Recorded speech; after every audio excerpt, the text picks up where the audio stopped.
چې دی عمر ما باندې احسان کړی دی د هغه احسان بدله به زه څنګه ورکوم موقع یې کتله ام المؤمنین دغه موقع څنګه و تاسو ته زه وایم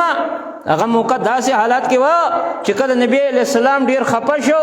او دارنګ د هغه په بیبي الزام ولګېد عام سړي په بیبي الزام ولګي په معاشره کې هغه بیا سره نشي اوچتولی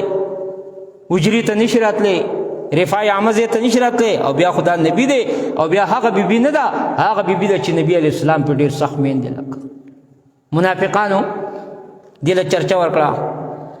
نو نبی علیه السلام په مسجد نبوي کې دا صحابه را جمع کړو یو ته وی ترای که یو کم دې کې اواز راغی چې یا رسول الله تعالی خو ښځې کمې نه دي که نه نور سره به نکاح وکړي نو عمر رضی الله تعالی عنه یو دم غصه شو او راوچت شو توره یې راواغسته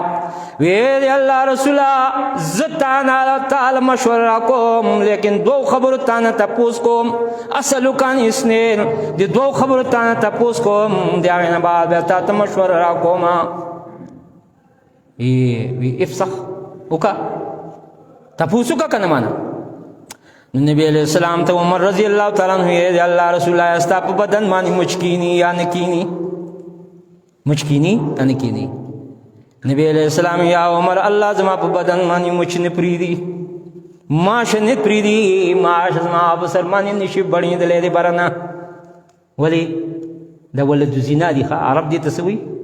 ولد زنا دا په حالات باندې کچره کې پیدا کېږي او بیا سیکنډونو منټونو ورځو نه بعد مري لکه نسلی جانور خو هغه دی چې نوح علیه السلام ځان سره کشتی کې اوچت کړی و اسلک اهلک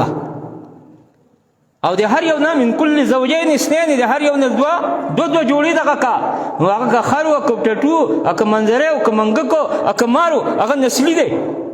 هغه پیغمبر چیچلی شي لیکن دا غیر نسلی بدذاته چې کوم دی ولد زنا دا پیغمبر نشي چیچلی بڼېدلی نشي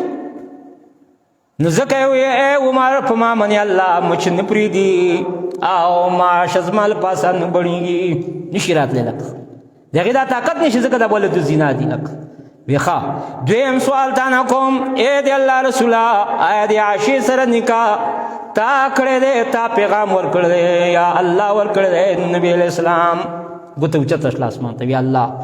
وی چې کله داسې دی نو یو دم توره راوښکله ای د الله رسوله هغه ذات هغه الله دا کیس بیا چې دی د الله په عدالت کې دی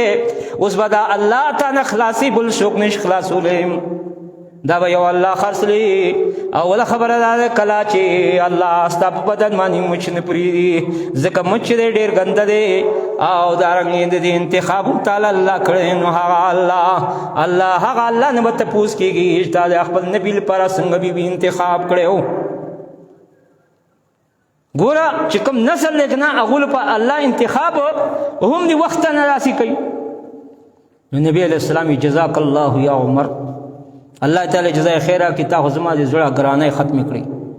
زړه هغه تلوسې دي لاره ختمې کړې نو عایشه ام المؤمنین وی چې عمر ما سره یو احسان کړی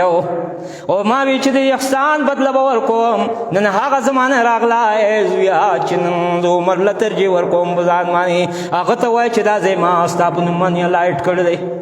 لیز کړی مې دی بس ستا په نوم د انتقال دی او ته به په دې ځای کې چې دی ستا به مدفون وي لک نو عمر رضی الله تعالی عنہ سے عبداللہ ابن عمر علیہ السلام وی اے با جان عاشی صدیقی چې ډېر خوشی سره چې تعالی دې راکنو چهره چمکا وکړه هغه بس زما په دنیا کې دغه یو مقصد و ماته میلاو شو چاوي